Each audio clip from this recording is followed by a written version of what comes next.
Good evening. I am Master Aldworth, keeper of this modest apothecary on Drury Lane. The hour grows late. The candles burn low in their brass holders. Outside my window, London settles into its familiar darkness. Tonight, I wish to speak of a plant, not just any plant, but one that has haunted human imagination for 3,000 years. Plant, whose very name makes physicians pause and poets reach for their quills, the Mandrake.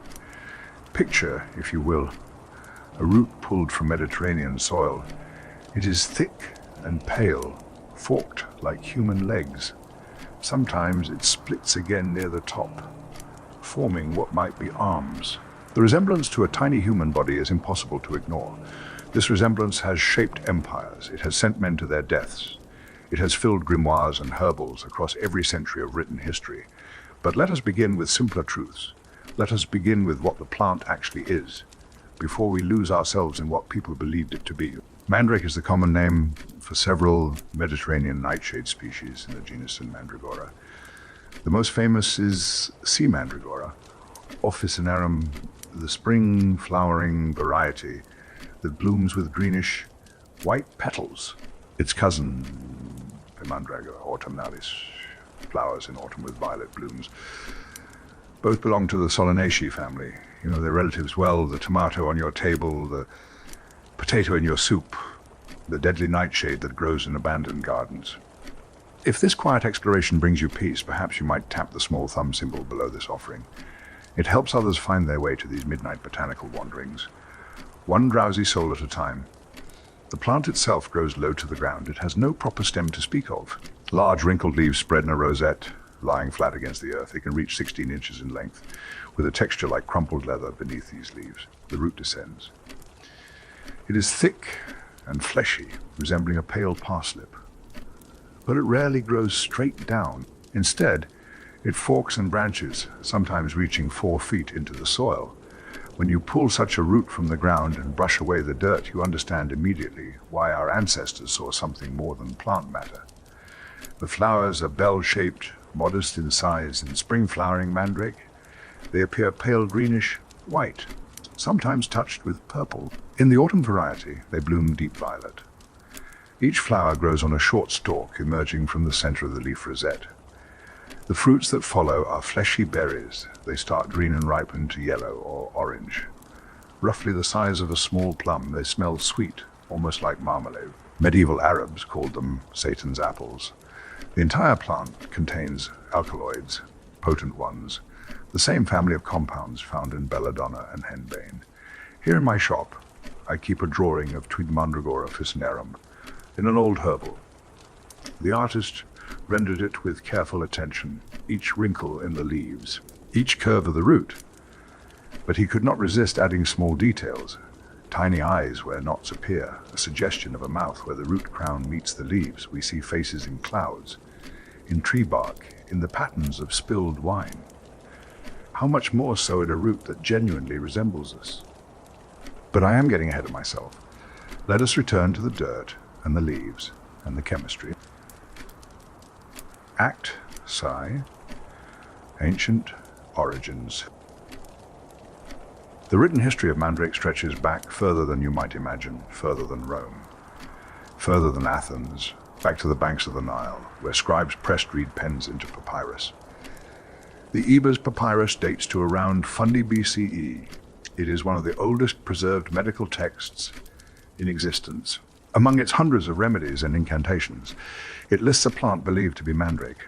The Egyptians knew its properties. They used it for healing long before Greek physicians would write their treatises. Think of that span of time, 3.5 millennia. The mandrake was already ancient medicine when Homer sang of Troy. But the most intriguing early reference comes from the Hebrew Bible. In the book of Genesis, we find a strange little story about 2 sisters, 2 wives, and a handful of plants. Rachel and Leah both loved Jacob. Leah had borne him children, but Rachel remained childless. One day during the wheat harvest, Leah's young son Reuben found mandrakes growing in the field. He brought them to his mother. Rachel saw them. She wanted them desperately. She asked Leah to share the mandrakes with her. Leah's response was sharp. You have taken my husband, and now you want my son's mandrakes too. But Rachel offered a bargain. The mandrakes in exchange for a night with Jacob. Leah agreed. That night, she conceived again. Rachel, with her mandrakes, would later conceive as well. The text does not say whether the plants helped, but the connection was made. Mandrakes and fertility, wound together in one of the oldest stories we have. The Hebrew word is swindudaim. It appears nowhere else in the Bible except in this story, and later in the Song of Songs. Most scholars agree. It refers to mandrake, though the exact plant remains debated. In the Song of Songs, the lover speaks of mandrakes giving forth their fragrance. The scent mingles with other delights at the beloved's door. Again, fertility. Again, desire. The association runs deep through ancient Near Eastern culture. But notice what these early texts do not mention. No screaming, no demons, no death upon harvesting. The Egyptian papyrus treats mandrake as medicine. The Hebrew Bible treats it as a fertility charm, valuable, but not supernatural. The fear would come later. The elaborate myths would grow over centuries. But in these earliest writings, mandrake is simply a plant. Potent, yes, desired, certainly, but still botanical, still of the earth. Here, in my shop, I sometimes wonder what those ancient peoples actually experienced. Did Egyptian physicians learn to measure careful doses? Did Hebrew women truly conceive after carrying mandrake roots? Or did belief itself work some magic that chemistry cannot explain? We may never know, but the plant was real. The root descended into Mesopotamian soil, just as it descends into Italian soil today. The alkaloids were there in the cells, waiting. The same molecules that would later terrify medieval Europe were already doing their work in Bronze Age bodies. The mandrake has not changed, but our stories about it would grow stranger with every passing century. Act Psi. Greek and Roman medicine. The Greeks understood pain. They understood that a man screaming on a surgical table could die from shock alone. And so they searched for ways to grant mercy before the knife fell. Mandrake became one of their answers. The physician Dioscorides wrote his Fridae Materia Medica. In the 1st century of the Common Era, it would remain the definitive medical text for 1500 years in it.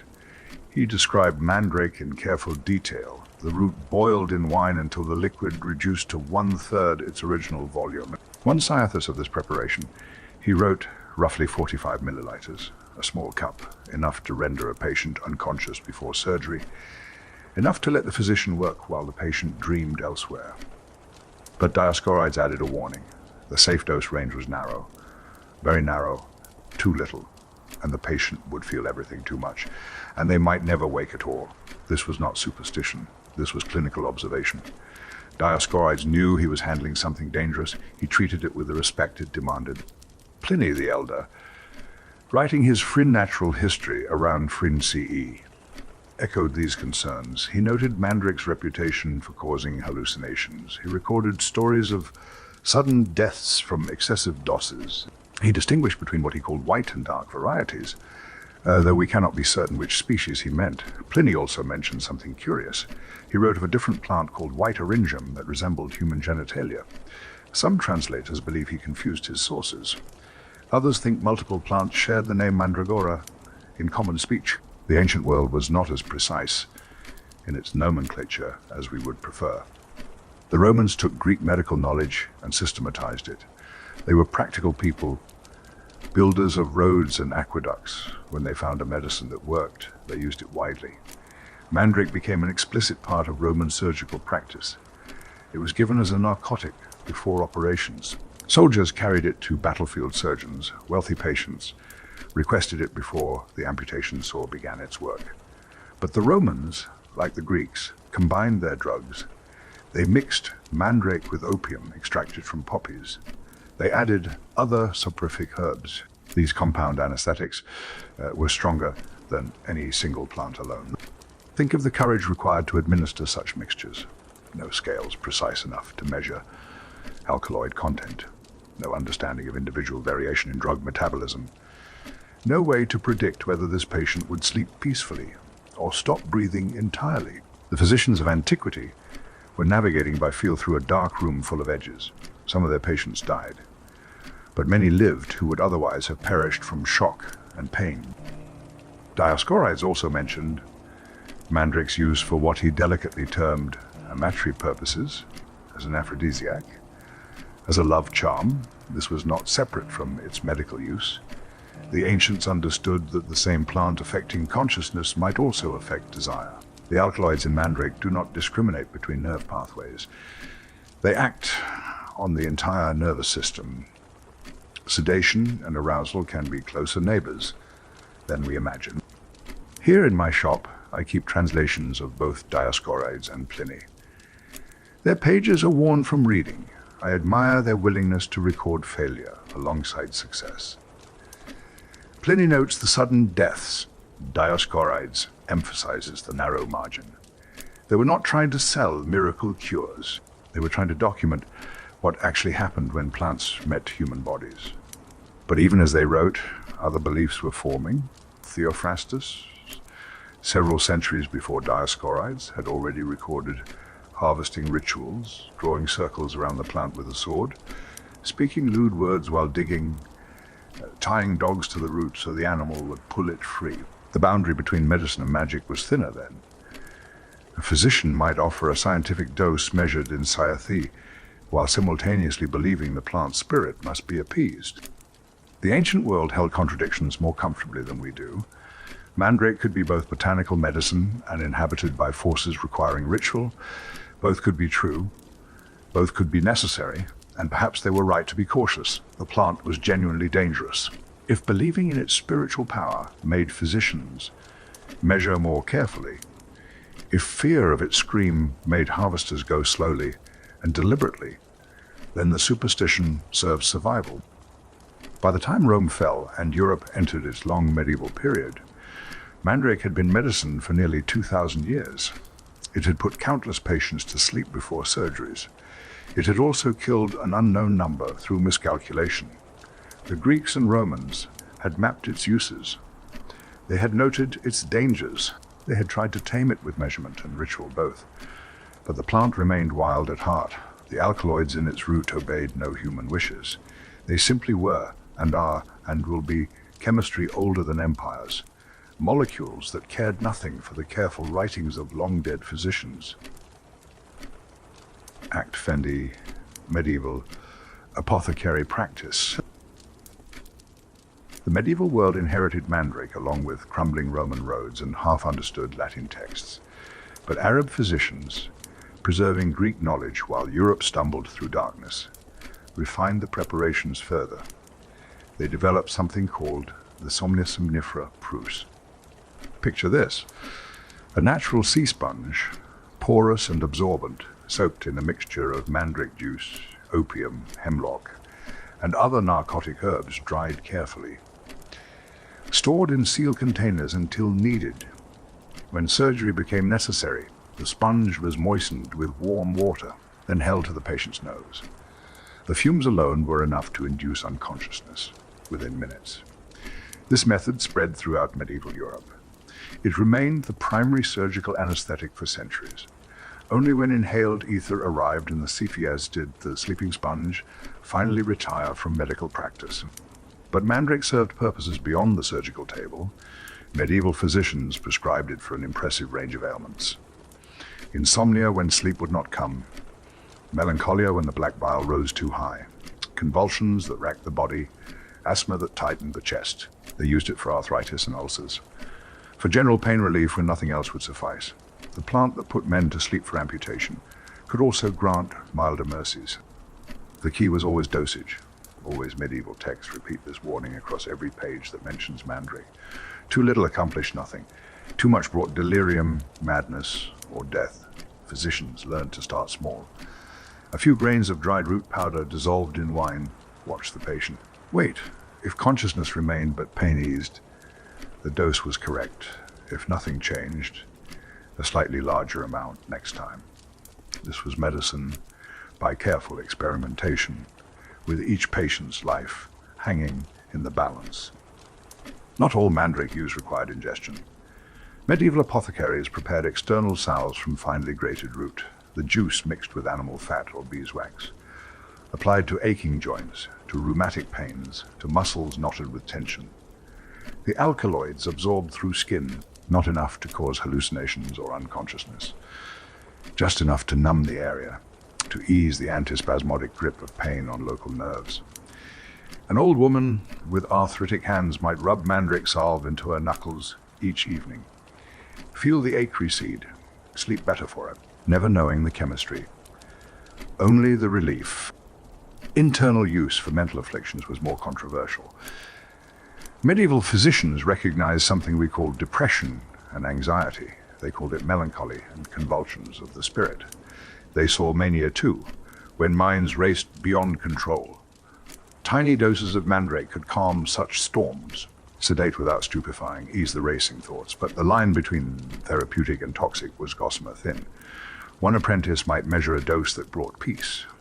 Another, measuring with the same spoon, might measure death.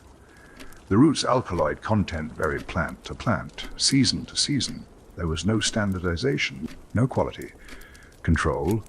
Some medical traditions blended mandrake with other substances to moderate its harshness. Ayurvedic-influenced texts mention Fraimandragara autumnalis, mixed with black pepper, long pepper, and jaggery. The spices perhaps aided absorption. The sweetener masked the taste. Together they might have reduced some side effects, but they did not make the plant safe, only slightly less dangerous. Here in my shop, I have seen the tools of earlier apothecaries. Stone mortars worn smooth from grinding roots, brass scales for weighing powders, glass alembics for distillation. Each tool represents someone trying to measure the unmeasurable. Medieval apothecaries were not fools. They understood risk, but they also understood that pain and madness were their own forms of death. A risky treatment was better than none when suffering became unbearable. The sleeping sponge, in particular, fascinates me. Such an elegant solution. Avoid the digestive system entirely. Let the fumes do their work. The patient breathes in narcosis, breathes out pain, falls asleep with the sponge held gently to their face. I wonder how many surgeons' hands shook as they prepared that sponge, knowing they might put their patient to sleep forever, knowing that not trying might mean the patient died of shock when the saw bit into bone. Medieval surgical texts describe revival techniques too. If the patient slept too deeply, if breathing grew shallow, they would remove the sponge. Sometimes splash cold water on the face. Sometimes administer vinegar to inhale. Desperate measures for desperate moments. How many succeeded? How many failed? The texts are oddly silent on statistics. The external salves seem safer, though not without risk. Skin absorbs alkaloids slowly but surely. Use too much salve too often, and effects accumulate: confusion, blurred vision. Dry mouth are telltale signs that mandrake had entered the bloodstream. Yet for someone in constant pain, these side effects might seem a fair trade. A little confusion in exchange for hands that could grip again. Blurred vision for knees that could bend without screaming. Pain alters the calculation of acceptable risk. By the late medieval period, mandrake occupied an interesting position. Still used medicinally, yes, but increasingly surrounded by supernatural lore. The same root that numbed arthritic joints was also said to scream when pulled from earth. The same plant that eased melancholy was carved into human form and kept as a household familiar. Medicine and magic were growing entangled in ways the Romans would not have recognized. But in the apothecary shops, the practical work continued. Roots dried in bundles from the ceiling. Salves prepared in earthenware pots. Powders weighed grain by grain for desperate patients who needed sleep, needed relief, needed anything but the pain they carried. The mandrake served. It harmed some, but it helped others. And in an age with few alternatives, that was enough. Act Sunday. The chemistry of danger. Let us speak now of what actually happens inside a human body when mandrake enters it, the chemistry that medieval physicians could only observe from the outside. The plant contains a family of compounds called tropane alkaloids. They're relatives. Belladonna produces them, henbane too. They are sister plants to mandrake, all bearing the same dangerous gifts. The primary actors are hyoscyamine, scopolamine, atropine, and a compound unique to mandrake called mandragorine. All parts of the plant contain these alkaloids, but the root and leaves hold the highest concentrations. These molecules are shaped to fit specific receptors in the nervous system. They slide into place like keys into locks. And when they do, they block the neurotransmitter acetylcholine from doing its work. The medical term is anticholinergic, a substance that opposes the action of acetylcholine throughout the body and brain. The effects cascade outward from that initial blocking. Acetylcholine normally tells smooth muscles to contract, glands to secrete, pupils to constrict. When mandrake alkaloids occupy the receptors instead, all these processes falter. The mouth goes dry, saliva stops flowing. The throat feels thick and strange. Swallowing becomes difficult. The pupils dilate wide, unable to constrict even in bright light. Vision blurs. Near objects become impossible to focus on. Some poisoning victims describe seeing halos around lights. The heart races, tachycardia, physicians call it. The pulse climbs to 100, 120, 140 beats per minute. The patient feels their heart hammering against their ribs. The bladder loses tone. Urination becomes difficult or impossible. The sensation of needing to void remains. But the muscles will not cooperate. Body temperature rises. The skin flushes red, hot to the touch. Sweat glands cease functioning. The body cannot cool itself properly. These are the peripheral effects, what happens in the body outside the brain. They are uncomfortable, sometimes dangerous, but not the true danger. The true danger comes when tropane alkaloids cross the blood-brain barrier. In the central nervous system, blocking acetylcholine produces stranger effects. At low doses, drowsiness, sedation, the peaceful sleep that surgeons desired. This is the therapeutic window. Narrow as a knife's edge, at moderate doses, the hallucinations begin. Not gentle visions, but vivid, often terrifying experiences. Victims report seeing insects crawling on walls, hearing voices that speak with absolute clarity, feeling presences in empty rooms. The hallucinations have a peculiar quality. They seem completely real. There is no dream-like haziness. The phantom insects can be described in perfect detail. The voices speak coherent sentences. Medieval texts describe patients tearing at their clothing, trying to remove imaginary creatures, speaking to people who are not there, attempting to flee from threats that existed only in their poisoned minds. This is delirium, a break from reality induced by chemistry. The person's consciousness continues, but it receives false information from disrupted neural pathways. At higher doses still, consciousness itself fragments. Seizures may occur. The body convulses. Breathing becomes labored. The diaphragm, controlled by nerves now blocked by alkaloids, struggles to expand the lungs. Death from mandrake poisoning typically comes from asphyxiation. The muscles that draw breath simply stop responding to the brain's commands. The cruelest aspect is unpredictability. The same dose that sedates one person may kill another. This variability has multiple sources. First, the plants themselves vary wildly in alkaloid content.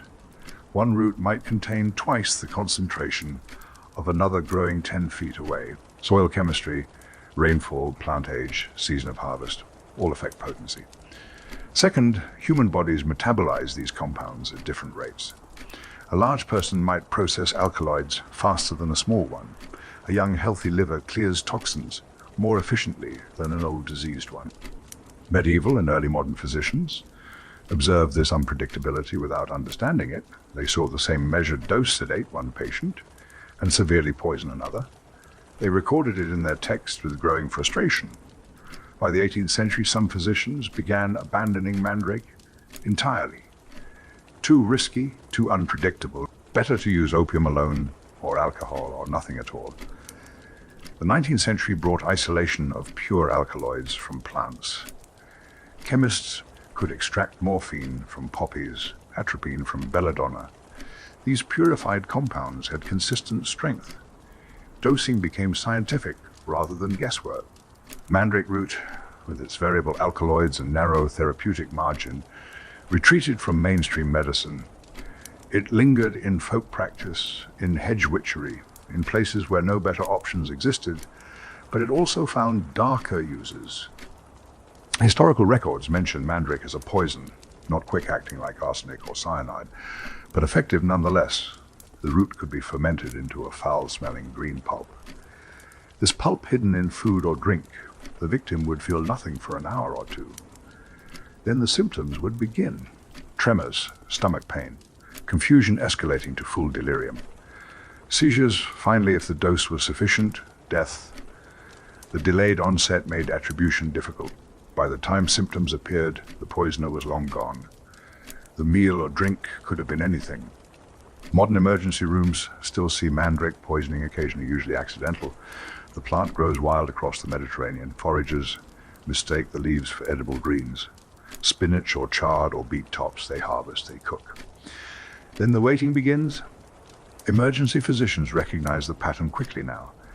Dilated pupils that do not respond to light, dry mouth and flushed skin, rapid heartbeat, agitation, or confusion, the constellation of anticholinergic toxidrome. There is an old medical mnemonic: hot as a hare, blind as a bat, dry as a bone, red as a beet, mad as a hatter. It captures the syndrome perfectly. Fever, vision problems, dry mucous membranes, flushed skin, delirium. Treatment is largely supportive. No antidote reverses tropane alkaloid. Poisoning directly, physicians can give physostigmine, which temporarily overcomes the acetylcholine blockade. But it is risky, sometimes causing its own dangerous effects. Mostly they monitor the patient, provide fluids, control fever, restrain if delirium becomes violent, wait for the liver to metabolize the alkaloids and the kidneys to excrete them. Most patients survive if they reach a hospital, but the hours before recovery are often terrifying for patient and doctor both. Here in my shop, I think sometimes of the medieval physicians who worked with this plant daily, grinding roots into powder, boiling preparations, measuring doses by eye and experience. They had none of our understanding of receptors and neurotransmitters. They knew only what they observed. This dose brings sleep. That dose brings delirium. A larger dose brings death. And yet they continued, because pain and illness were certainties. Mandrake, dangerous as it was, offered at least a chance. The modern herbalists who work with Mandrake call themselves practitioners of the poison path. They acknowledge the danger explicitly. Their writing emphasizes respect, caution, and the understanding that this plant can kill. They use it symbolically in ritual, if at all, perhaps a tiny amount in the salve, never the internal doses that medieval physicians prescribed. The risk is not worth whatever benefit might come. The alkaloids remain in the root, waiting chemistry that predates human history. Molecules shaped by evolution to deter insects and herbivores. They do not care that humans found them useful for surgery. They do not care that humans found them deadly. They simply are. Scopolamine and hyoscyamin and atropine, coiled in the cells of a pale forked root ready to block receptors, disrupt consciousness, stop breathing. The mandrake holds its poison patiently. It has killed before. It will kill again. This is its nature. This has always been its nature. Act semmed, the human shape. We see ourselves everywhere, in clouds, in the patterns of tree bark, in the arrangement of stars across the night sky. The human mind seeks the familiar, especially its own reflection. So when someone pulled a mandrake root from Mediterranean soil and saw legs, arms, a suggestion of a head, the response was immediate. This is not merely a plant. This is something else. The resemblance varies from root to root. Some fork once at the base, creating two-leg-like appendages. Others fork again higher up, suggesting arms branching from a torso. Knots and growths appear where eyes and mouth might be. Greek physicians noted this humanoid quality in their earliest writings. They recorded it matter of factly as a botanical curiosity. The root that resembles man, nothing more. But by the medieval period, the resemblance had become central to the plant's identity. Herbals from the 15th century onwards depict mandrakes not as simple botanical illustrations, but as tiny human figures. A manuscript from 15th century Italy shows mandrakes with faces. Not suggested faces formed by natural knots, but explicit human features drawn by the artist. Bearded men with wild expressions, women with flowing hair and spreading legs rooted in the earth.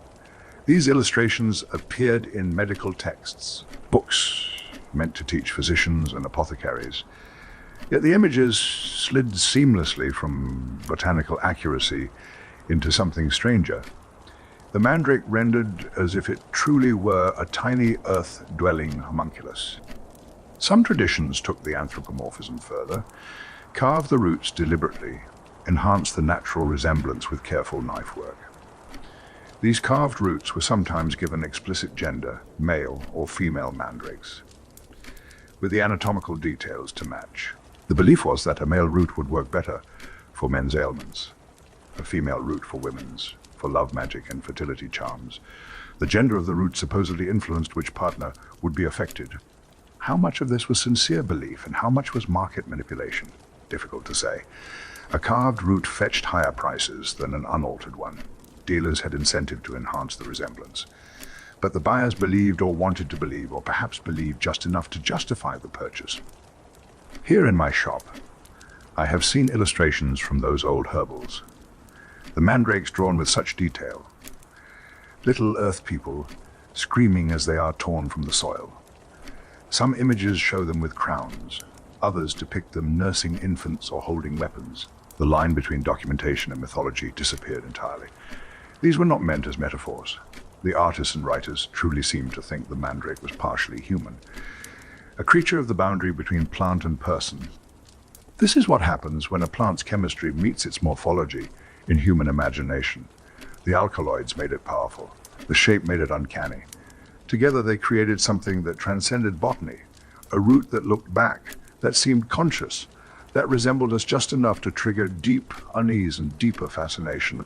We carved it into our own image, but perhaps in a sense it was already there, waiting in the forking patterns of a taproot, waiting to be recognized, waiting for us to see ourselves reflected in pale flesh pulled from dark earth. Act, sir. Scream. Now we come to the most famous piece of mandrake lore, the legend that defined the plant in European imagination for 1,000 years. When pulled from the ground, the root screams, and that scream is fatal to anyone who hears it. The belief appears in medieval texts across Europe.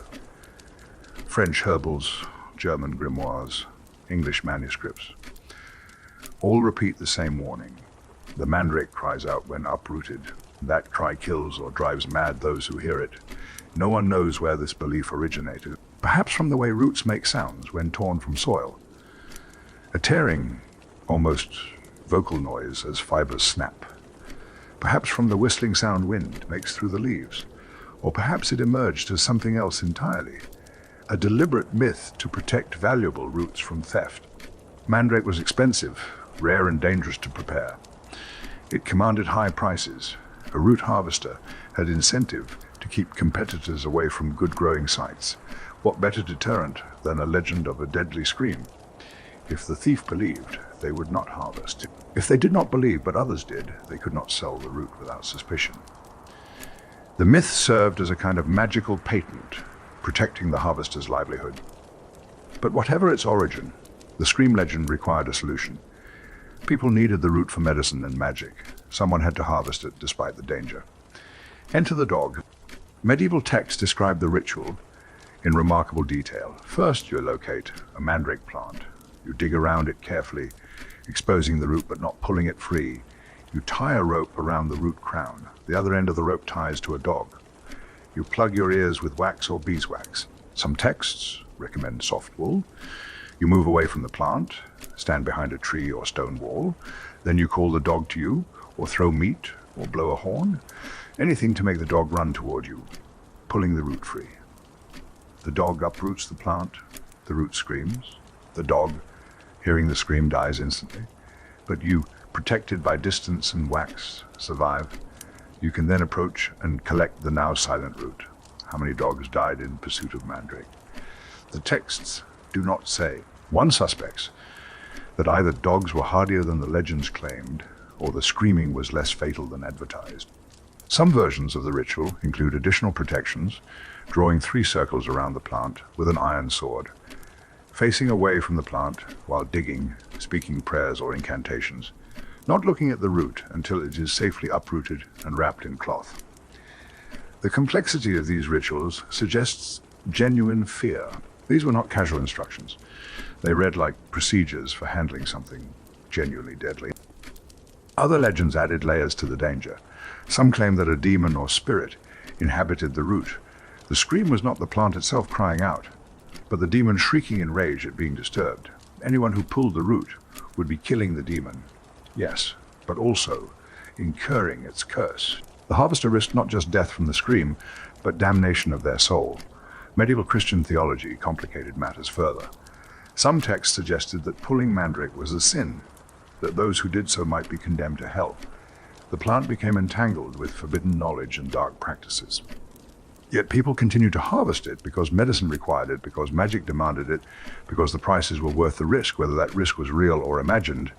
Practical harvesters probably learned quickly that the scream was myth, but they kept the myth alive, told elaborate stories of near-death experiences, displayed their roots as hard-won treasures pulled from screaming earth. The mythology served everyone. Buyers believed they were purchasing something rare and dangerous. Sellers justified their high prices, and competitors stayed away from good harvesting grounds. Here in my shop, late at night, I sometimes imagine the scene. A medieval harvester in a forest clearing, a dog tied to a rope. The harvester's ears stopped with wax, hands shaking slightly as they prepare to call the animal. Did they believe truly, or was it all performance? A way to maintain the mystique? Perhaps it does not matter. Belief and performance become the same thing when repeated often enough. The ritual takes on reality through practice. The mandrake does not scream. This I can tell you with certainty. Modern harvesters pull roots without dogs, without wax, without circles drawn in soil. They report no deadly cries, no supernatural vengeance. But for 1,000 years, people believed, acted on that belief, built entire harvesting traditions around a sound that never existed.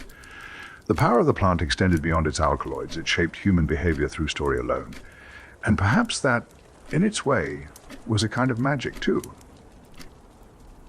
Act sum by love, fertility, and desire. The mandrake root shaped like a human body. The plant associated with fertility since Hebrew scripture. It was perhaps inevitable that these two ideas would merge into something more potent.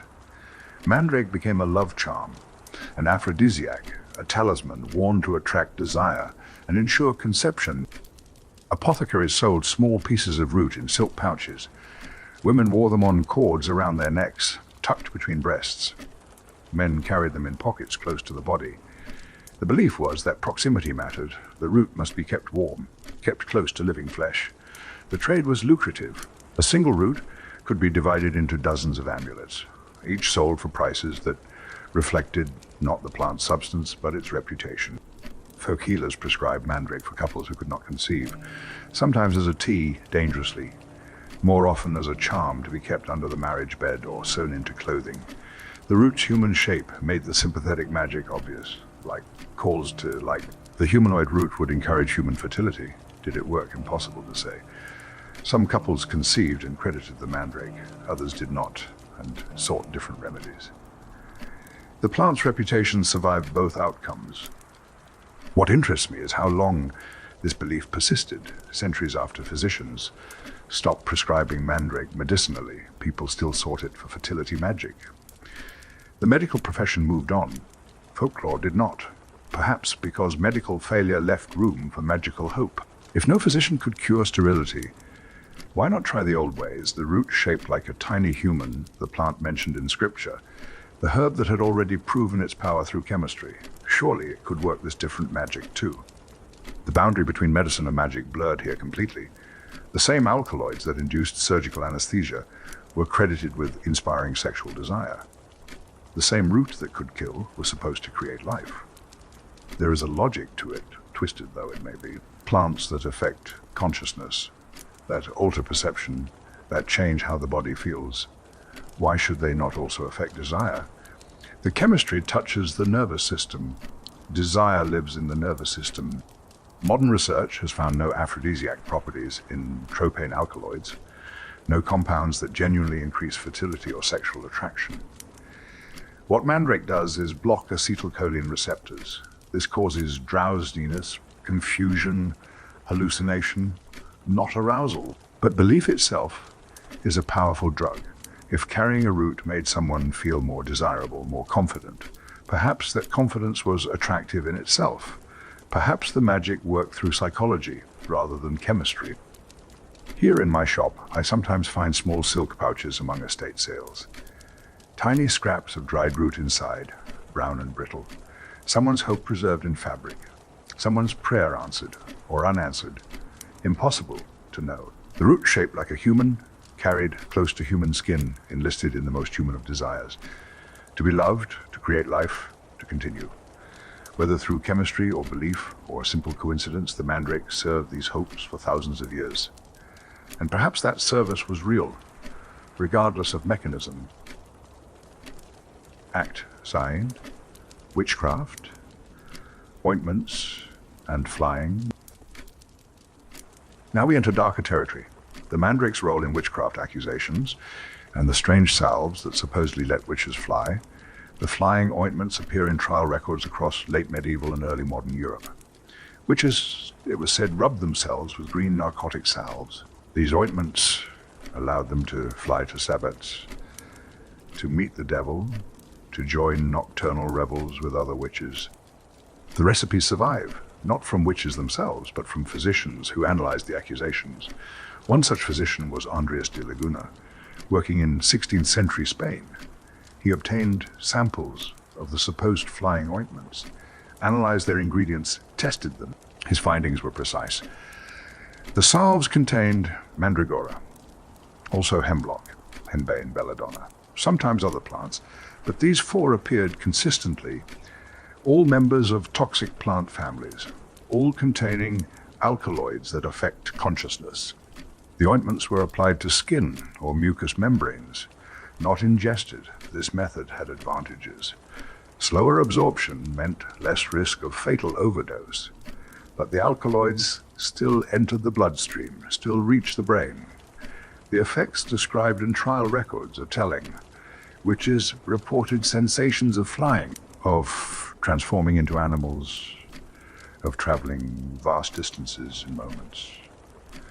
Vivid, absolutely convincing experiences that felt entirely real. Modern toxicology recognizes these as hallucinations characteristic of anticholinergic compounds. Tropane alkaloids produce exactly these effects. The sensation of flight, transformation, impossible journeys, not metaphorical experiences, but genuine perceptual distortions caused by disrupted neurotransmission. The witches were not lying about their experiences. They truly flew, or rather, their poisoned minds truly believed they flew. The difference, while real, would have seemed meaningless to them. But here is where history darkens. Possession of these ointments, or knowledge of how to make them, became evidence in witch trials. Knowledge of plants became proof of maleficence. The ability to prepare medicinal salves transformed into criminal intent. Women who knew herbalism, who prepared remedies for their communities, who understood which plants eased pain and which opened consciousness. These women became targets. Joan of Arc's accusers cited Mandrake among the suspicious objects she allegedly used. This was in Fisher during her trial for heresy. The presence of the plant was offered as evidence of witchcraft, of trafficking with demons. She was 19 years old. She led armies and heard voices she believed came from God. Whether she actually possessed Mandrake hardly mattered. The accusation stuck. It became part of the catalogue of her supposed crimes. The Mandrake appeared in witch trial records throughout Europe, sometimes as an ingredient in ointments, sometimes as a carved root kept as a familiar, sometimes simply as dried plant matter found in a woman's home. In an age terrified of witchcraft, the plant's reputation made it dangerous to possess. Its power was too well known. Its use is too mixed between medicine and magic. In magical and occult traditions, Mandrake was considered one of the most powerful ingredients for potions and charms, not just for flying ointments, but for spells to heal illness, attract love or wealth, protect in battle, ward off evil spirits. The root that resembled a human, the plant that could kill or cure, the herb that opened doorways in consciousness. Of course, it would be central to magic. Its very existence seemed to prove that boundaries between worlds were thinner than the church admitted. What strikes me now is how knowledge became crime. The same plant used by physicians became evidence of witchcraft when found in the wrong hands, usually women's hands, usually poor women's hands, usually the hands of those who threaten established hierarchies. A physician could prepare mandrake salves for legitimate medicine. A cunning woman preparing the same salve was a witch. The difference was power, not chemistry.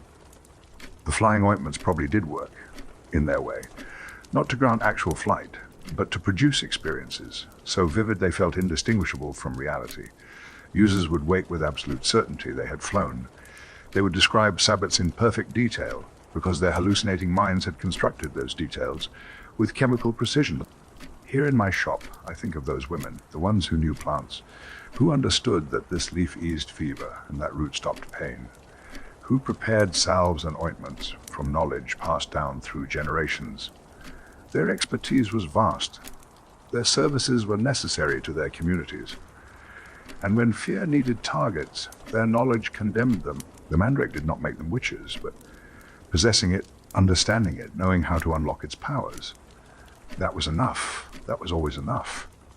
The plant grew, the roots forked into human shapes, the alkaloids waited in pale flesh. None of this was good or evil, but humans made it so divided into permitted and turned botanical knowledge into heresy. And the mandrake, silent in the soil, continued doing what it had always done, being exactly what it was. Act, sign, household spirits, and living talismans. Some families did not merely keep mandrake roots. They cared for them, fed them, bathed them, treated them as living members of the household. This practice appears most prominently in Central European folklore. Germanic regions especially, the carved mandrake root became something between talisman and familiar spirit. Grimoires and folk magic texts describe the proper keeping of a mandrake familiar. The root must be housed in a small wooden chest, sometimes lined with silk or velvet. It should be bathed regularly. Some traditions specified milk for bathing. Others called for wine or rainwater. The root must be dressed, wrapped in clean cloth. Some families created tiny garments for their mandrake, stitching miniature shirts and trousers to clothe the humanoid form. And it must be fed, small offerings of bread, drops of honey. The feeding schedule varied by tradition, but most agreed the mandrake required regular attention.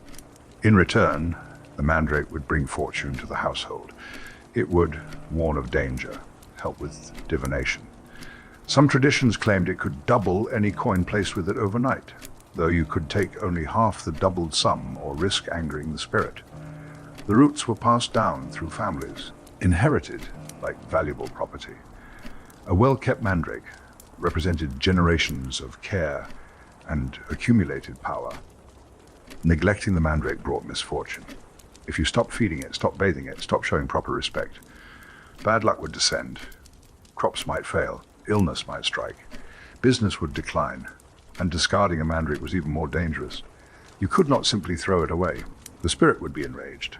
Some traditions required elaborate rituals for disposing of an unwanted mandrake, burial in consecrated ground, returning it to where it was found, passing it to another family who would care for it properly. What we are witnessing here is the complete transformation of a plant into something else, not merely a medicine, not just a magical ingredient, but a living entity with needs, desires, and the power to affect human fortune. The anthropomorphization that began with the root's human shape culminated in treating it as genuinely human, or more than human, a household spirit trapped in or inhabiting plant form. Scholars debate how literally these traditions were taken. Were people truly feeding their mandrake roots daily, or was this ritualized theater? performed because tradition demanded it while secretly doubting. The evidence suggests genuine belief, at least among some practitioners. Estate inventories sometimes list mandrake roots alongside other household valuables. Trial records mention them. Folk stories treat them as real presences in family life. There is something both charming and unsettling about this practice. The care lavished on a dried root, the belief that a plant could return affection and bring fortune, the fear that neglecting it would cause harm. It speaks to human need for relationship, even with the non-human. We want our tools and talismans to be more than inert objects. We want them to recognize us, to respond to care, to participate in reciprocal exchange. Here in my shop, I have never kept a mandrake familiar. I handle the root as medicine only, when I must handle it at all. But I understand the impulse, the desire to treat something powerful as if it were alive, as if it could love you back. Perhaps in some sense it could, not through consciousness, but through the comfort its presence provided, the confidence it instilled, the structure of care that gave meaning to daily ritual. A dried root in a wooden box, bathed in milk and dressed in cloth, fed honey and coins, speaking to no one and nothing, and yet, for those who believed, profoundly alive. Act Sindhi, Trade Treasure, and Counterfeits. Real mandrake roots commanded extraordinary prices in medieval markets. This created, as valuable things always do, a problem of authenticity. The plant grew only in Mediterranean regions. Northern Europe had demand but no supply. Merchants could name their price for genuine roots, especially those with particularly human-like shapes. Enter the counterfeiters, plant other roots where mandrake should be, carve them into human shapes, age them with smoke and burial, sell them to eager buyers who had never seen the real thing. The most common substitute was white bryony. Bryonia albertu, a climbing plant of the gourd family, with a large tuberous root. It grows throughout northern Europe. More importantly, its root is pale and fleshy and takes carving well. The technique was simple: dig up a bryony root, carve it into a rough human shape while still fresh and pliable, plant it back in the ground for a few weeks to let the cuts heal over, dig it up again. The carved features would look natural, as if the root had grown that way. Add details with a knife. Eyes, a mouth, genitalia. If the buyer expected them, age it with smoke, dust it with soil, wrap it reverently in silk. Some fakers were caught. Authorities occasionally prosecuted root carvers for fraud, but many were not. The buyers wanted to believe, and bryony root, while not mandrake, was itself toxic. It could produce some effects, perhaps enough to maintain the illusion. The irony is that genuine mandrake was already dangerous enough, but buyers who paid for mandrake and received bryony were probably safer for the deception. Bryony's toxins are different, less likely to be fatal. The fraud may have saved lives. Beyond medicine and magic, other beliefs clustered around the plant. In parts of Germany, Silesia, Thuringia, Bohemia, stories connected mandrake with buried treasure. The plant supposedly grew where treasure lay hidden, or guarded treasure that robbers had buried, or revealed treasure's location to those who knew how to ask properly. Treasure hunters would search for mandrake growing in unusual places, interpret the direction of the root as pointing toward gold, dig for wealth where the root fingers pointed. This belief may have practical origins: mandrake growing in disturbed soil. Soil disturbed by someone burying something, the plant marking the spot not through magic, but through ecology. But the interpretation transformed into treasure guardian, earth spirit protecting hoarded wealth. Here in my shop, I have seen supposed mandrake roots that were certainly something else. The wrong texture, the wrong color when broken, probably bryony, possibly other plants entirely. I say nothing. If the buyer believes and the root brings comfort or confidence, who am I to shatter that with botanical accuracy? The line between genuine and counterfeit matters less than we think. Belief creates its own reality, but I do not sell them. My shop deals in what I can verify. Let others trade in comfortable deceptions. Act, C, and regional names and Gallows law. The names we give things reveal what we believe about them. In German-speaking lands, Mandrake accumulated names that spoke of death and execution. Friolron Männlein Mandrake Mannequin, simple enough. The little man made a root, but also Frigalgen, little man of the gallows. Little gallows man. The belief was specific and gruesome. Mandrake grew beneath gallows. It sprouted where a hanged man's bodily fluids fell to the ground, his final ejaculation as the neck snapped, his urine released in death, his semen or blood soaking into soil. From this death-touched earth, the mandrake grew, fed by execution, born from the body of the condemned. This explained the plant's power. It partook of death. It contained the essence of a hanged man, someone who had crossed the ultimate boundary. The root shaped like a human because it was, in some sense, human-grown from human substance. The belief was widespread across Germanic regions, not merely folklore but accepted explanation. It made sense within the worldview of the time. Powerful magic required transgression. What greater transgression than growing from the fluids of the executed? The Icelandic name adds another layer. Find Jafart, thieves' root. The association is clear. Thieves hanged on gallows. Thieves' bodies feeding the plant. The mandrake as outlaw vegetation. Criminal by nature, but perhaps it means something else too. The root stolen from gallows ground. Knowledge stolen from forbidden places. The plant itself as thief. Stealing life from death. The German word Friolron has contested etymology. One interpretation traces it to roots, meaning all and secret. The great secret, the secret that encompasses all other secrets. If this etymology is correct, the name positions mandrake as holder of hidden knowledge, oracular power, the plant that knows what humans should not know, the root that grew in liminal spaces between life and death, that appeared human but was not, that killed and healed with equal indifference. These names cluster around themes of death, criminality, and forbidden knowledge. The mandrake is not simply poisonous, it is transgressive. It belongs to the condemned, the executed, the outlawed. To use it is to touch death's territory. This is different from how Greeks and Romans spoke of the plant. They noted its dangers but treated it as medicine, powerful medicine. Yes, dangerous, certainly, but not inherently criminal or death-touched. The shift happened during the medieval period. As Christianity spread across northern Europe, old plant knowledge became suspect. The mandrake, never growing naturally in these regions, arrived wrapped in Mediterranean lore. That lore was reinterpreted through northern European fears and beliefs. The gallows connection may have practical roots. Execution sites were liminal spaces, avoided by most.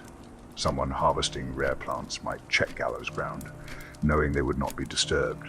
Finding mandrake, they would reinforce the association, but the belief took deeper hold than simple observation.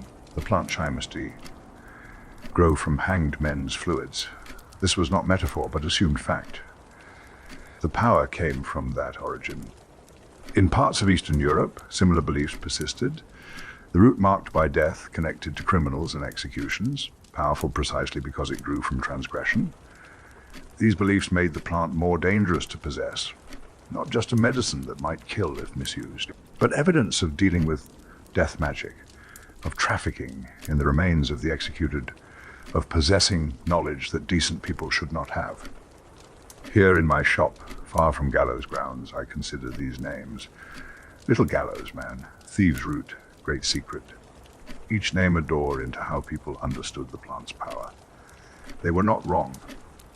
Exactly, the mandrake does hold secrets.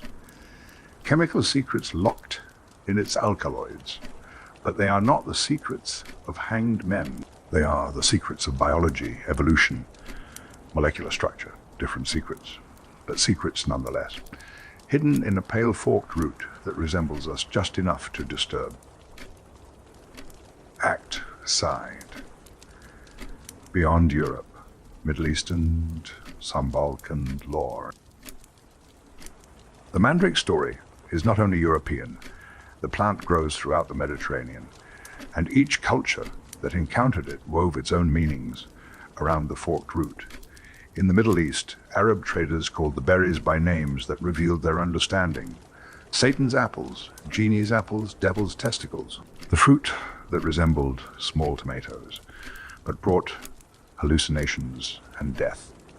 The plant itself had another name in parts of the Islamic world, Fidel Jinn, eggs of the jinn. This name is remarkable for what it implies. The jinn are spirit beings in Islamic tradition. Powerful, often dangerous, neither wholly good nor evil. They inhabit a realm parallel to ours. They can harm or help according to their nature and mood. To call mandrake eggs of the jinn is to say the plant belongs to them, that it partakes of their nature, that using it means trafficking with spirit beings who may not have human interests at heart. This is different from Christian demonology's approach to the plant. Christians saw mandrake as demonic, yes, evil by association with the devil, but the jinn are more ambiguous. They have their own agency, their own purposes. They are not simply opposed to God, but exist in a more complex relationship with the divine. Mandrake, as jinn eggs, suggests the plant is a crossing point, a place where the spirit realm touches the material. Using it means inviting jinn attention. This could bring power, knowledge, protection, or it could bring disaster. Arab merchants were noted suppliers of mandrake throughout the medieval period. They traded the roots, and especially the berries, across North Africa, the Middle East, and into Europe. Their knowledge of the plant's properties was extensive. They understood dosage better than many European practitioners. This created interesting exchanges. European physicians learning from Arab medical texts, Arab traders supplying European magicians, knowledge flowing across religious and cultural boundaries, carried by a plant that grew in the contested Mediterranean world. Further north and east, in the Balkans, different traditions emerged. Serbian folklore knows a plant called Finaraskovnik, the unlocker, a magical herb that can open any lock, reveal any secret, break any barrier. Some traditions identify Raskovnik with mandrake. Others say it is a different plant entirely. The identification is fluid, ambiguous. What matters is the function, the plant that opens what is closed. In Serbian lore, mandrake is called witch's umbrella. The name itself is enigmatic. An umbrella provides protection from above. A witch's umbrella protects from supernatural rather than natural forces. The proper keeping of this protective plant required specific ritual. Wrap the root in red cloth or place it in a red bag. Hide it in the hearth of the home. The hearth, the heart of the household, the place where fire burns and food is prepared, the most important threshold of domestic space. A mandrake hidden thus would protect the family from malevolent magic, from curses and evil eye, from spirits that wished harm, but it must be hidden, not displayed, not spoken of openly. Secret protection working through concealment. This is interesting magic. The protective object must remain invisible to be effective. Speaking of it, showing it, acknowledging its presence would break the charm. Serbian stories also tell of animal helpers in locating mandrake. Hedgehogs or tortoises, creatures close to the earth, could sense where the plant grew. A person seeking mandrake might follow a hedgehog into the mountains. Watch where it paused or dug there. The mandrake might be found. This motif of animal guides appears in many traditions. Animals know what humans cannot. They perceive differently. They have relationships with the earth that we have lost or never possessed. The hedgehog is a particularly interesting choice. A small creature, defensive, covered in spines. It rolls into a ball when threatened, presenting only sharp points to the world. Like the mandrake itself, dangerous to handle carelessly. The tortoise, too, carries symbolism. Ancient, slow-moving, carrying its home on its back. Both creatures live close to soil, know the earth intimately. Of course, they would know where powerful plants hide. What strikes me about these regional variations is how they reflect different relationships with the supernatural. The Islamic tradition's jinn are spirit beings with their own agendas. The Balkan protective magic works through concealment and domestic hearth-keeping. Both differ from the Christian European demonization of the plant, yet all recognize the same fundamental truth. The mandrake is powerful. It is dangerous. It belongs to realms beyond ordinary human experience. The names themselves tell stories. Satan's apples and genie's apples, eggs of the jinn, witch's umbrella. Each name locates the plant in a cosmology, gives it a place in the order of things. These are not merely colorful metaphors, they are taxonomies of the supernatural, ways of understanding where the plant fits in the layered structure of reality. Arab traders understood the plant's chemistry through different frameworks than European physicians. They used it medicinally, yes, but they also understood it spiritually. The two were not separate. A plant that affected consciousness so profoundly must touch the realm of spirits. Serbian folklore placed it in the home, in the hearth. Working protective magic through concealment. This is domestic magic, the magic of hearth and threshold, of the spaces women traditionally controlled and protected. Here in my shop, far from Serbian hearths and Arab markets, I consider how the plant accumulated meanings as it traveled. Each culture added layers, each tradition interpreted the humanoid root, the toxic alkaloids, the powerful effects through their own cosmologies. The plant did not change, but its meanings multiplied. Spirit realm, protection, divine or demonic association, animal helpers, protective concealment, all clustering around the same pale forked root that grew wherever Mediterranean soil allowed. Different stories, different names, different rituals, but underneath the same recognition. This plant is not ordinary. It stands at boundaries. It requires respect, caution, and acknowledgement of powers beyond human control. Act C. Alchemy, art, and transformation. The alchemists saw in Mandrake what they sought in all their work, transformation. The boundary between matter and spirit, the secret of transmutation, made visible, a plant that resembled humans. A root that bridged plant and animal kingdoms in appearance, chemicals that transformed consciousness. How could this not be the philosopher's stone in vegetable form? Medieval and Renaissance alchemists incorporated Mandrake root effigies into their rituals.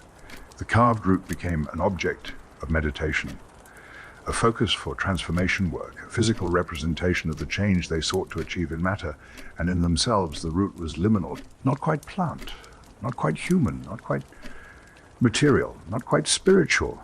It existed in the spaces between categories, and alchemy was the art of working in those spaces.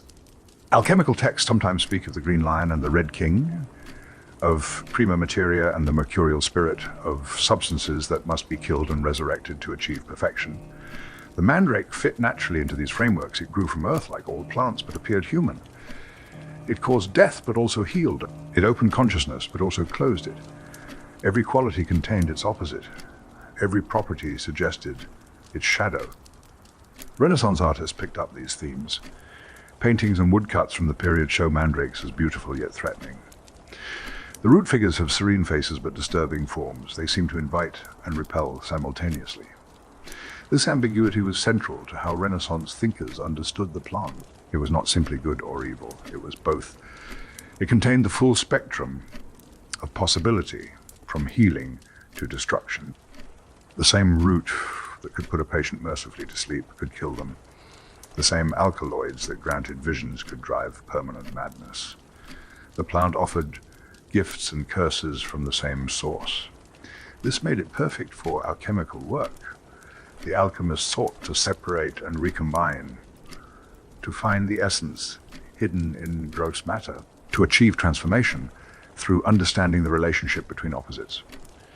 Mandrake demonstrated these principles in its very nature: growth from death, human form in plant substance, medicine and poison inseparable, consciousness expanded and obliterated by the same molecules. Artists rendered the root with careful attention. Not quite botanical illustration, not quite imaginative fancy. They drew what was there but emphasized the human resemblance, made explicit what the root only suggested. These images circulated widely, appeared in herbals and grimoires and medical texts. They shaped how people saw the plant, even more than seeing actual roots did. Here in my shop, I have copies of some Renaissance mandrake illustrations. The detail is extraordinary, every root hair rendered, every knot that might be an eye or mouth. Emphasized, the artists were trying to capture something true, but their truth mixed observation with belief. Perhaps that is always the case with Mandrake. What we see depends partly on what we expect. The root looks back at us and we recognize something familiar, but whether that recognition reveals truth or reflects our own projection, impossible to say. Act Ferrer.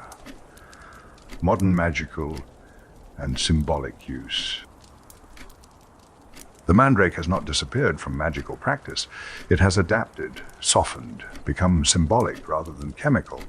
Modern magical handbooks list its virtues much as medieval grimoires did. Love, fertility, protection, money, health.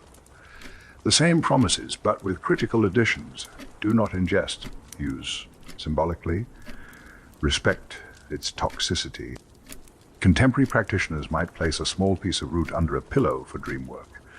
Not enough to cause hallucinations. Just enough to create connection, intention, symbolic link to the plant's power, or place it in a window for home protection.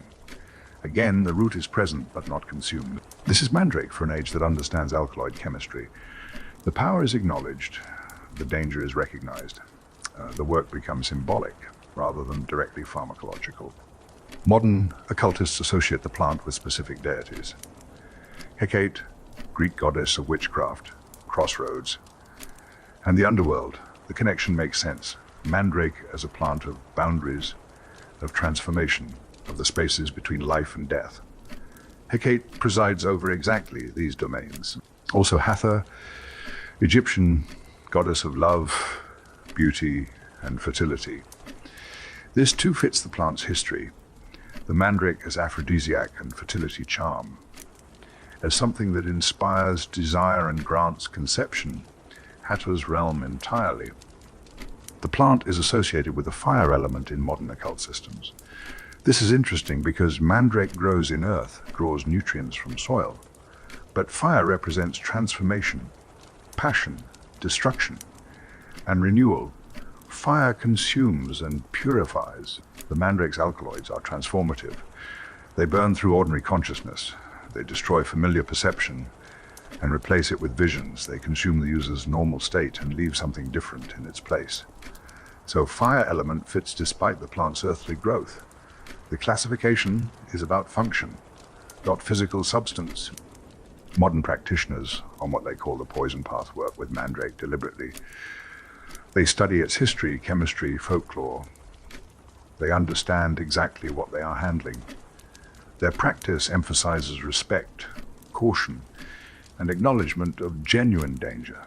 They might use tiny amounts in rituals, a few grains of powdered root burned as incense, a small piece placed on an altar, perhaps a carefully measured tincture, diluted far beyond medieval doses, used for specific visionary work. But they emphasize repeatedly that this is not casual herbalism. This is work with substances that can kill. The poison path name is honest. These plants are poisons. They are being used as poisons. The practitioner must understand this completely. Some modern practitioners use Mandrake purely symbolically. A carved wooden root representing the plant. An image printed on paper. The idea of Mandrake invoked without the substance itself present. This allows working with the plant's spiritual essence. Without chemical risk, the practitioner can connect with Mandrake's transformative power, its boundary-crossing nature, its association with underworld forces, through symbol and intention alone. What interests me is how the plant has maintained power across thousands of years while changing how that power is accessed, from anesthetic wine to flying ointments to symbolic placement under pillows. The core understanding remains. This plant is powerful. This plant is dangerous. This plant opens doors that most remain closed. But the doors are now understood as internal, psychological, spiritual, not literal doors to sabbats or treasure locations, metaphorical thresholds in consciousness and magical practice. The Mandrake persists because it offers what humans still seek. Transformation, power, connection to forces larger than ourselves, protection, love, fertility. The same desires that drove ancient Hebrews to trade nights with their husbands for Mandrake roots. The chemistry is the same. The root still forks into human shape. But our relationship with it has matured. We acknowledge what it is. We work with it symbolically. We respect its dangers while still seeking its gifts. closing. And so we come to the end of our nights wandering through Mandrake lore. The candles have burned very low now. The shop is quiet, except for the settling of old wood and the distant sounds of London sleeping. Let me gather together what we have learned, not as repetition, but as meditation. A final consideration of this remarkable plant, before sleep claims us both. We began with botany, a Mediterranean nightshade growing low to the ground, its leaves spreading in rosettes, its root descending deep and forking into shapes that resemble human bodies. Spring flowers or autumn flowers depending on species. Berries that smell sweet but contain poison. The family is Solanacea. Tomatoes and potatoes are cousins. Belladonna and henbane are sisters. All producing alkaloids that affect animal nervous systems, though few as powerfully as Mandrake. The chemistry we explored. Tropane alkaloids blocking acetylcholine receptors throughout body and brain, hyoscyamin and scopolamine, and atropine stopping the signals that normally govern our flesh. Pupils dilating, mouths drying, hearts racing. Consciousness fragmenting into hallucination and delirium. The narrow window between sedation and death, the unpredictability that made the plant both invaluable and terrifying to physicians across 3 millennia. The history reached back to Egyptian papyri and Hebrew scripture, physicians in Greece and Rome using it for surgical anesthesia, medieval Europe developing the sleeping sponge, Arab traders supplying markets across continents, careful doses for melancholy, larger ones for sleep, too much for dying. Then the retreat from medicine as more controllable drugs emerged, the plant moving from physician's cabinet to folk healer's pouch, from respected anesthetic to forbidden knowledge. The folklore accumulated like sediment, the root shaped like humans, the scream when pulled from earth. Dogs dying in harvest rituals, demons inhabiting the root, spirits that must be appeased, growing from fluids of hanged men beneath gallows, names multiplying across languages and regions. Little gallows man, thieves' root, eggs of the jinn, Satan's apples, witch's umbrella. Each name a story about power and danger and the boundaries we maintain between worlds. The magic woven through it all, love charms and fertility amulets, flying ointments and witch trials, household familiars bathed in milk and fed honey, treasure guardians and protective charms hidden in hearths. Joan of Arc accused, knowledge of plants becoming evidence of trafficking with demons, the poison path and symbolic work. Modern practitioners still seeking the plant's gifts while respecting its capacity for harm. What emerges from all these threads is a plant that humans have never been able to classify simply. Medicine and poison, plant and humanoid, natural and supernatural, healing and destruction, all of these simultaneously, all of these true. The Mandrake refuses categorization. It lives in the spaces between our labels, and perhaps that is why it has haunted us so persistently. We see ourselves in the forked root, not just physical resemblance, but something deeper, the plant that contains opposites, that heals and harms, that opens consciousness and closes it, that grants visions and brings death. We contain these opposites too. We are matter and consciousness, animal bodies with inexplicable awareness, capable of love and cruelty, creation and destruction. We understand the Mandrake because we are, in our way, also liminal, also boundary-dwelling, also dangerous to ourselves. The plant does not need our stories. It grew for millions of years before humans existed. It will likely persist long after we are gone, though perhaps in different forms, different expressions of the same underlying chemistry. The alkaloids that block our acetylcholine receptors evolved to deter insects. We were accidental beneficiaries or victims, depending on dose and intent. But we needed the plant, or thought we did, for surgery and sleep, for magic and protection, for love and fertility and connecting with powers beyond ourselves. We wove it into our medicines and myths until it became impossible to separate what the plant actually does from what we believe about it. Perhaps that is always the case with powerful things. The material and mythological merge, the chemistry and the story become one. Here in my shop, as the night deepens toward dawn, I think of all the hands that have held Mandrake roots, Egyptian physicians preparing anesthetics, Greek philosophers noting the forked shape, Arab traders wrapping berries for transport, medieval apothecaries grinding powder, cunning women brewing salves, accused witches denying possession, Serbian grandmothers hiding protective roots in hearths, modern herbalists weighing tiny symbolic amounts, all of them touching the same pale flesh, working with the same molecules, seeking different things, but connected across millennia by this plant. I hope these hours have brought you peace, that the stories carried you gently toward rest, that the ancient plant with its modern chemistry, its forked root and toxic berries, its capacity for healing and harm, has become less frightening and more fascinating through our exploration. Thank you for listening, for following these wanderings through history and myth, for trusting an old apothecary's voice to guide you through the strange territory where botany meets magic. The mandrake sleeps now in Mediterranean soil, its roots descending silently, its alkaloids waiting patiently, unchanged by all our stories, simply being what it is and has always been. And you, dear listener, can sleep too. The plant's power is real but distant. Its dangers are documented but not present here. You are safe in your bed, far from screaming roots and fatal doses and all the accumulated terrors of 3,000 years. Let the mandrake rest in its earth. Let the stories settle in your mind like soft sediment. Let consciousness drift like smoke from dying candles. The shop is closing, the night is deep, and sleep, the oldest medicine, is calling rest. Well, dream gently, and if you dream of forked roots growing in dark soil, reaching toward light with appendages that almost resemble arms, remember, it is only a plant, remarkable, yes, dangerous, certainly. But in the end, only a plant. Good night.